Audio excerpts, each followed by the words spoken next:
Welcome to the Mellowloft. Welcome to the Mellowloft. My name is Casey and this is Ra, and welcome to the first ever episode of this series of harrowing tales, where we talk about Malaysian folklore, disturbing crime cases, ghosts you may find in Malaysia, and my personal favorite, conspiracy theories. So if you like any of the things that we have just mentioned, make sure to subscribe to this channel and leave a like on this video. So our theme is kind of like a sleepover vibe, or middle of the night story, tales, and whatever. So we shall begin with the first tale in this series. This is the case of Mona Fendi.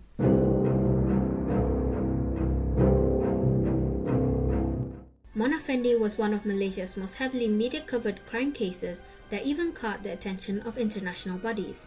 This case caught so much attention not only because of the gruesome nature of the murder itself, which involved the death of a politician, but also because of the way Mona Fendi always smiled. Mona Fendi's real name was Nur Masnad Ismail, and she was married to Muhammad Nur Afandi. Her husband and their assistant Juraimi, who was 25 at the time, were also involved in the heinous crime. However, the cameras were pointed at her due to her disturbing display of no remorse over what they had done. Instead, she showed up throughout the entire trial wearing bright, vibrant clothing with a smile on her face. It seemed to be that she liked all the media attention that she was getting. There may be a reason to this, which you may better understand as you watch this video. She continued to cause unrest among the general public even after her death because of her last words, which were, "Aku takkan mati," which in English is translated to, "I won't die." And some people believe that. Why? Because she was a practitioner of black magic, or in Malaysia, we like to call bomoh. But she wasn't always one. She started as a singer and launched an album titled Diana in the year 1987. However, she never made it to stardom. Soon after she realized her pop career wasn't going to make it, she and her husband turned to witchcraft. They soon gained many clients, which included politicians and other superstitious people who would seek their services. They were suddenly popular again, with many clients coming to see them. Now, the case begins. Pahang, Malaysia, the year 1993. It all started when Datuk Maslan Idris, a Pahang assemblyman, went missing after withdrawing 300,000 Malaysian ringgit on the 2nd of July 1993. That money would be equivalent to 560,000 ringgit in the year 2020. The disappearance of the politician, Datuk Maslan Idris, reportedly had no leads until Juraimi, their assistant, was caught by the police in an unrelated drug offence. This was about 20 days after the politician had gone missing. Juraimi ended up confessing that he had been involved in the murder of Datuk Maslan Idris while reportedly being high on drugs, and led the police to where they had hidden the body. For this next section, viewer discretion is advised. The police found the body on the 22nd of July 1993. It had been severed into 18 different parts and was buried 6 feet underground in the storeroom of an uncompleted house where they had sealed it off with a concrete cap.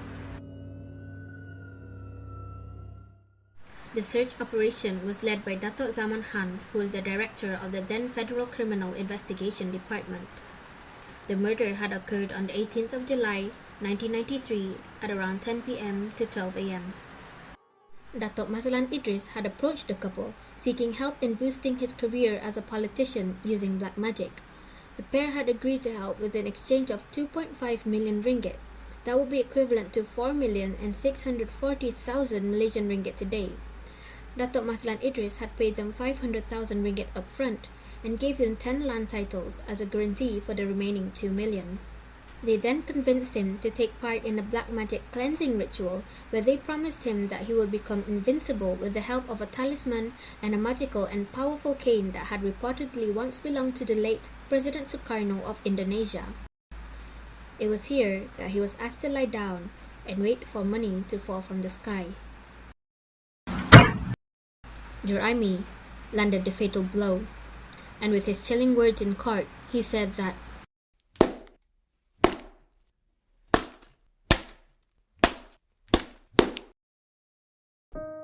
Mona Fendi and her husband had left their assistant to clean up the mess while they went on a shopping spree in Kuala Lumpur.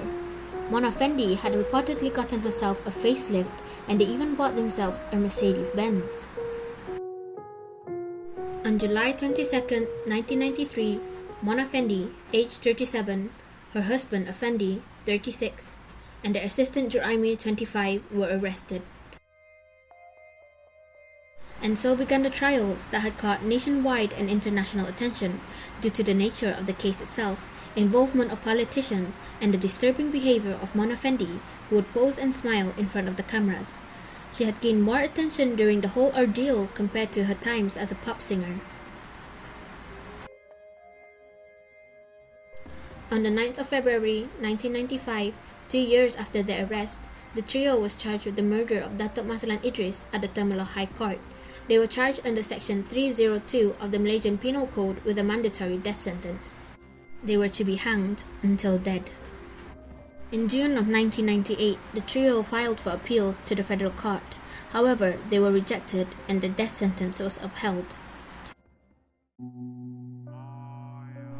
Finally, on the 2nd of November 2001, 8 years after the murder, Mona Fendi, aged 45, Effendi, 44, and Juraimi, 32, were to be hanged at Kajang prison. They were given time to say goodbye to their families, in which Mona Fendi and her husband gave advice to their children to live good lives. They each declined to choose a final meal, and they were given KFC instead. At 5:59 a.m., the trio were hanged to death in Kajang prison on the 2nd of November 1993, which was a Friday morning. Mona Fendi uttered her famous last words, which were, "Aku takkan mati," right before being hanged. So there you have it, the end of this harrowing tale. Be sure to join us next time as we share a supernatural game that you shouldn't be playing. It's the red door, yellow door game. So subscribe to this channel, turn on the post notifications, and don't miss our next episode. Mellowloft signing out. See you next time. Stick too close. I'm not even in frame. Anything? Okay. Welcome to the Mellowloft. I'm Casey and this is Ra. So, let's get into it, to this story.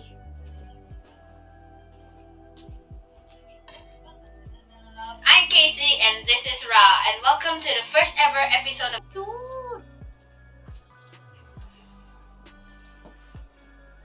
Okay. Wait, who's welcome to the Mellowloft? You're right. I don't think we need to start it. Baby. Oh, yo.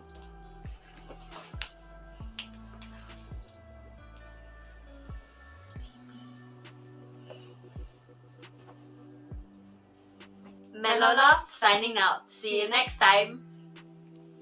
Okay. See ya.